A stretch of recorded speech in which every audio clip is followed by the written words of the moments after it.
Olá, sejam bem-vindos. Essa é a nossa primeira aula da oficina de inclusão digital.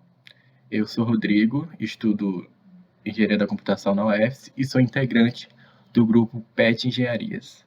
Bom, nessa nossa primeira aula, vamos ter uma parte que é a explicação mais teórica do assunto, né? Os conceitos básicos de um computador e seu manuseio, e depois vamos para outra parte onde iremos explorar, se assim pode se dizer, as ferramentas do computador, não é? Bom, primeiramente vamos começar falando sobre o computador, e o computador ele tem como uma função a manipulação de informações não importando o seu tipo. O computador é uma máquina que permite que o usuário faça cálculos matemáticos, pesquisas, trabalhos gerais e outros, utilizando alguns programas específicos. A gente vai perceber que o computador não é somente aquilo que a gente entende como aquele gabinete, um monitor, teclado, mouse ou um notebook, por exemplo, e sim qualquer máquina que se encaixe nessas características, ela é sim considerada um computador. E a gente vai ver mais exemplos para frente, não é? Bom, o computador ele é dividido basicamente em duas partes distintas, que é o hardware, a gente pode dizer que é a parte física da máquina, são os componentes, são as peças, né? Aquilo que a gente pode tocar do computador é o hardware, se assim a gente pode dizer. E o software é basicamente a parte lógica da máquina, os aplicativos, os sistemas, aquilo que o computador executa, mas a gente não consegue ter assim contato físico, né? Ele está ali, ele existe, mas é uma outra parte do computador. Bom, falando já do hardware, a gente vai ver que ele tem seus componentes, mas tem componentes essenciais e não tão essenciais assim. Claro, os dois têm sua utilidade, mas uns são necessários para que o computador funcione, sendo eles a placa-mãe, o processador, a memória principal e os dispositivos de entrada e saída, que a gente vai ver mais à frente quais são. E tem os outros componentes que são importantes, sim, para a conservação do computador, ou até uma estética, né, deixa ele mais bonito, mas ele não é essencial para o seu funcionamento. E um exemplo disso temos o gabinete, né? O gabinete é aquela parte que onde todos os componentes do computador estão presentes, que é essa, como a gente pode dizer, tipo uma carcaça, né? Que é essa parte, às vezes de metal, plástico, vidro, enfim, que todos os componentes vai estar lá dentro. Aqui a gente tem um exemplo de como é um gabinete desse aberto aqui na lateral. A gente pode ver que todos os componentes estão montados aqui dentro. Esses componentes são essenciais, sim, para que o computador funcione, mas o gabinete é só para, digamos que, proteger essas peças, né? E deixar mais organizado. Aqui a gente tem um exemplo de todas as peças montadas sem ser dentro de um gabinete, ou seja, o computador está funcionando, mas sem um gabinete, ou seja, ele não é tão necessário assim. E agora, falando da parte do hardware, que são essenciais, a gente tem a placa-mãe, por exemplo, que é a peça principal do computador. A placa-mãe é a plataforma que permite as conexões físicas, elétricas e diretas e indiretas de todos os dispositivos do computador. Possui determinados controladores integrados, como por exemplo, controladores de vídeo e som, que chamamos de controladores on-board, ou esses já estão integrados na própria placa-mãe. Eles funcionam em sincronia com a capacidade de processamento do processador e a capacidade de armazenamento da memória RAM.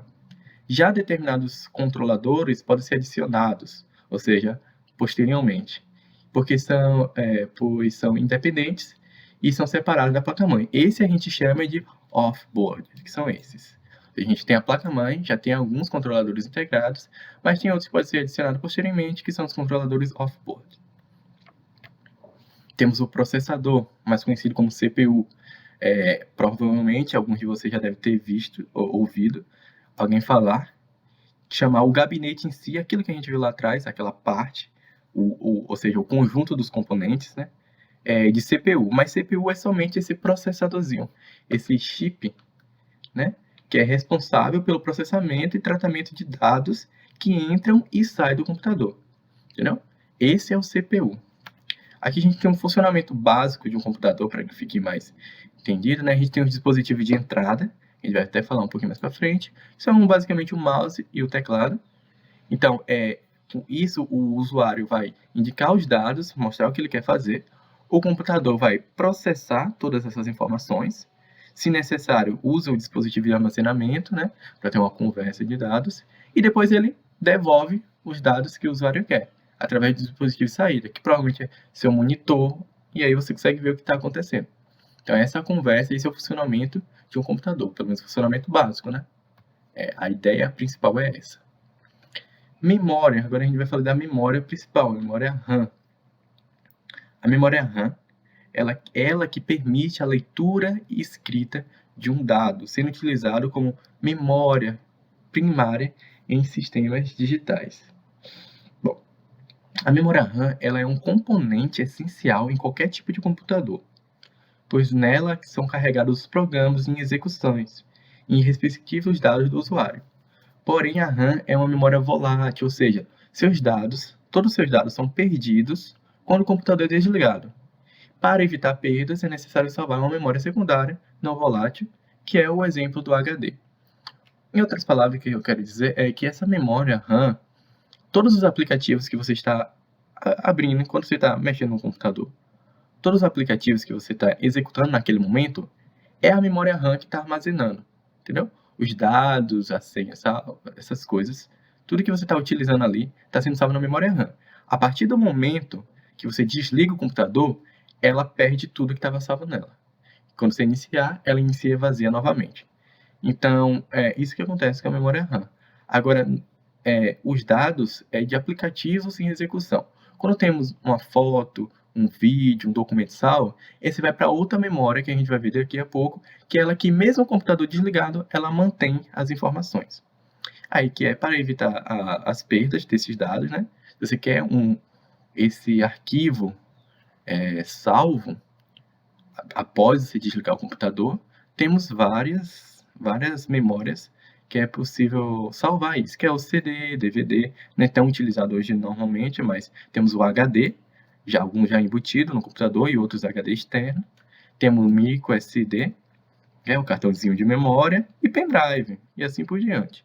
Também temos a memória ROM, que é um tipo de memória que permite apenas a leitura, ou seja, suas informações são gravadas pelo fabricante uma única vez e após isso ela não pode ser alterada ou apagada, somente acessada. Aqui vamos falar o que é mais fácil, né, que é o dispositivo de entrada. Temos os teclados, os mouses, os scanners, ou seja, tudo aquilo que você consegue enviar uma informação para o computador. O teclado, você digitando, o mouse, né, e aqui eu estou mandando uma informação para o computador, que é para ele riscar essa parte, e o scanner, que é você colocar uma imagem, ele vai escanear e vai transmitir isso para o computador. Ou seja, tudo que pega informação externa e leva para o computador são dispositivos de entrada. Agora temos dispositivos de saída, como o nome já disse, é ao contrário, né? O computador vai processar aqueles dados e ele vai devolver para o usuário. Então aqui temos o principal exemplo, que é o monitor.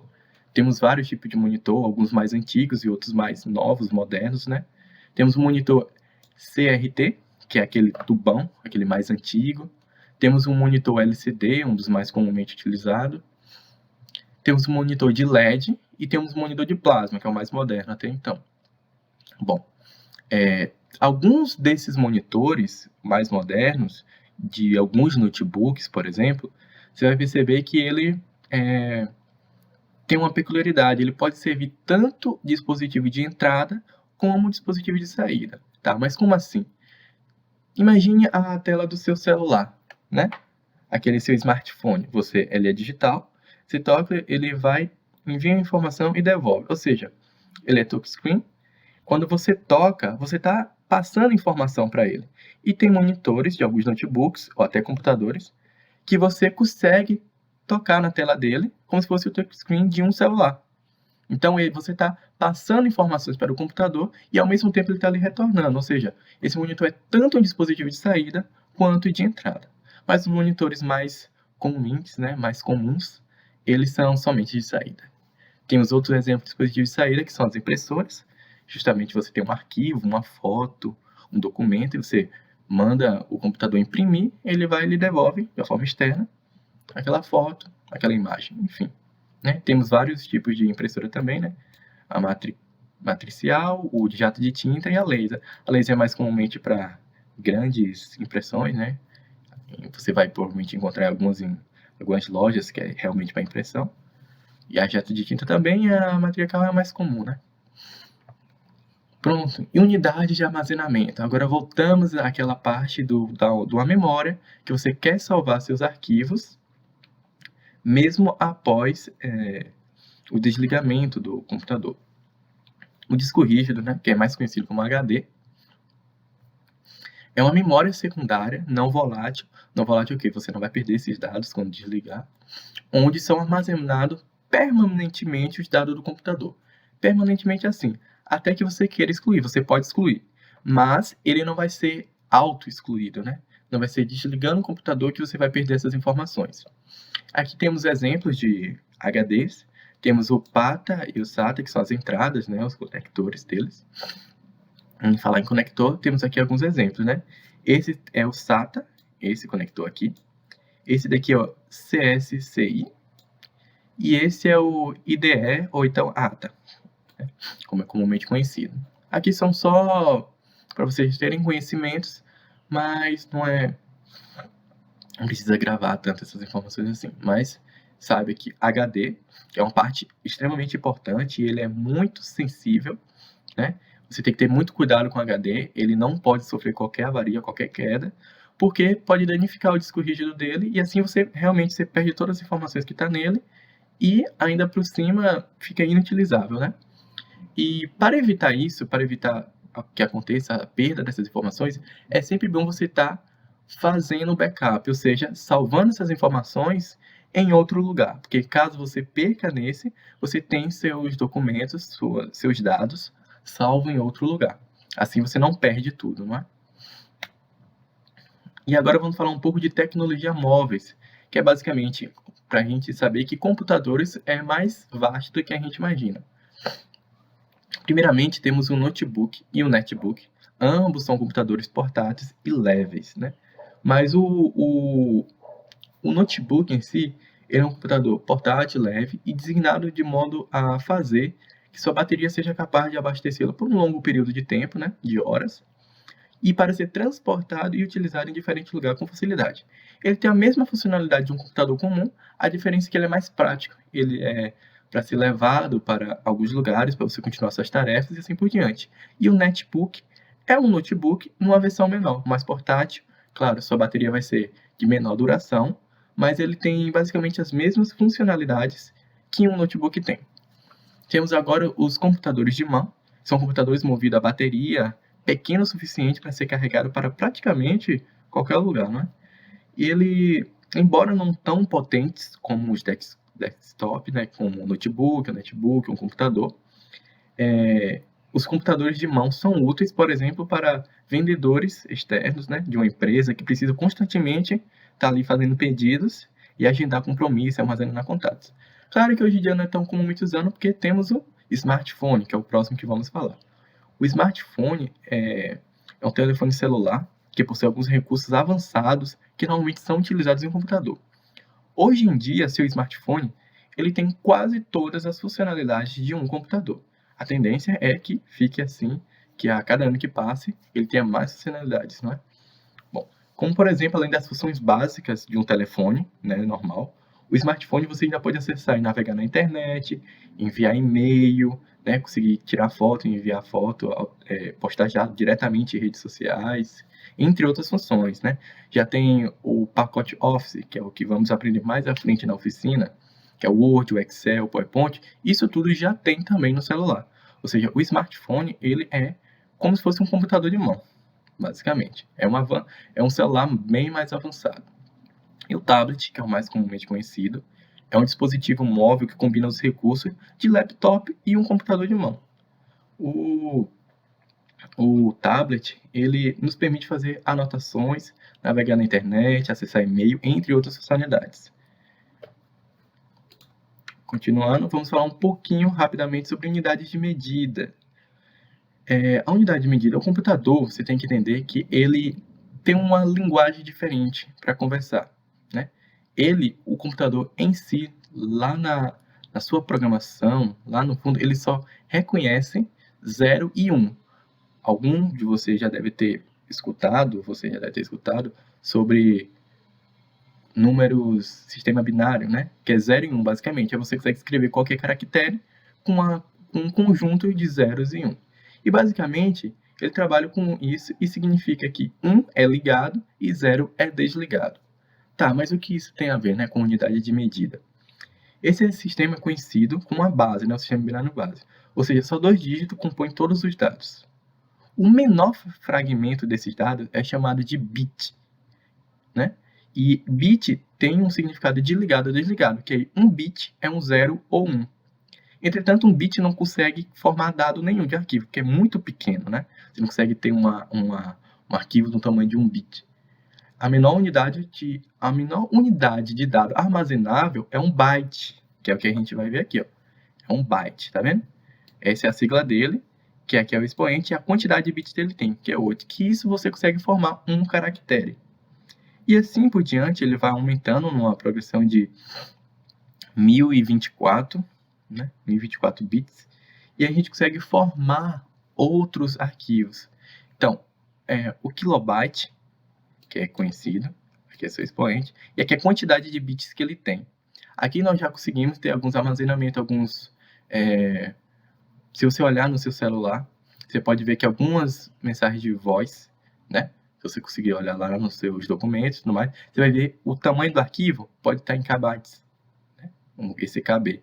Tem megabytes, que é o mais popularmente conhecido, aqui é a quantidade de bit dele, que aqui você já consegue armazenar uns conteúdos numa versão maior. Algumas fotos, até alguns vídeos, né? Quase tudo é por megabyte. Gigabyte, a gente vai, você sabe, por exemplo, o seu celular ou seu computador pode ter 32 GB, 64 GB, entendeu? Ou seja, isso vai aumentando a capacidade de armazenamento daquele computador em si. Computador, quando a gente fala, a gente sabe que pode ser um computador, um laptop, um desktop, um celular e assim por diante.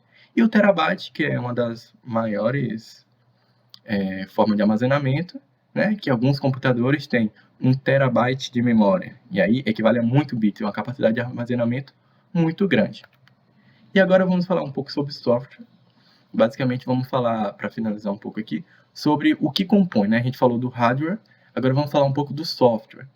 O software é formado principalmente pelo sistema operacional. O sistema operacional, ele é o programa que controla e coordena todas as operações básicas do seu computador, além de fornecer a interface, ou seja, o que você vê, né? Aquela área de trabalho e tudo mais, é desenvolvida pelo sistema operacional. E aqui temos vários exemplos. O mais comumente que vocês devem conhecer é o Windows. O Windows, né, que é o Windows 7, o Windows XP, o Windows 10. Ou seja, são várias versões de um mesmo sistema operacional. Temos o Linux, temos o Unix e etc. Né? Temos um celular, por exemplo, temos o Android também. Temos o iOS, que é da Apple, e assim por diante. Aí, em conjunto com os sistemas operacionais, temos os aplicativos, que são os programas instalados no computador com uma função específica, não é? Quando você quer realmente, você precisa fazer algo relacionado e você precisa de um aplicativo para isso. Aí tem os exemplos do Word, do Excel, do PowerPoint, do OneNote e assim vários aplicativos que são instalados com uma ideia específica. Você precisa fazer algo e aquele aplicativo vai fazer isso para você. Temos o utilitário, que são programas utilizados para suprir as deficiências de um sistema operacional. Ou seja, um grande exemplo é o antivírus, né? Temos uma imensidão de antivírus disposto no mercado e o computador ele vem com essa deficiência, né? Ele é suscetível, dependendo da maneira que a pessoa utilize, entrando em sites que não são recomendados, baixando aplicativos provavelmente pirata e assim por diante. Você acessando esses locais, você corre um risco de acabar pegando um vírus. E o computador por si só, ele não consegue barrar ou parar a entrada desse vírus. Então, por isso que tem os antivírus, que é para suprir essa deficiência do sistema. Ou seja, ele vai conseguir dar uma segurança maior para o seu computador. E temos a linguagem de programação, que é um método padronizado para expressar as instruções para o computador. Basicamente, eu falei lá anteriormente que o computador ele não entende tudo como 0 e 1. Bom, e como é que a gente faz os programas conversam com esse computador? Aí temos a linguagem de programação, que é esse intermédio entre o usuário e o computador. Quando você está utilizando um aplicativo, né, seja lá qual for, ele vai ter uma linguagem de programação por trás, e quando você faz alguma ação nele, a linguagem de programação vai entender o que você está fazendo e o que você quer, e ela vai falar, né, assim, rudimente falando, ela vai acessar o computador, vai mandar as informações, convertendo aquilo que você quer para a linguagem de programação que o computador entenda. E é assim que funciona o computador. Ou seja, por trás de tudo tem uma linguagem de programação ou várias linguagens de programações operando para que você consiga utilizar todo o sistema. E aqui tem vários exemplos, temos Java, Python, PHP, enfim, tem uma infinidade de linguagens de programações por trás. Bom, e é basicamente isso, o software é composto disso. Muito obrigado, essa foi a primeira parte da nossa aula inicial, com a parte mais teórica, e posteriormente vamos começar a mexer um pouco sobre todas as informações que tem no Windows e assim por diante, né, na interface, na área de trabalho, e fazer o uso de algumas ferramentas. Muito obrigado, até a próxima.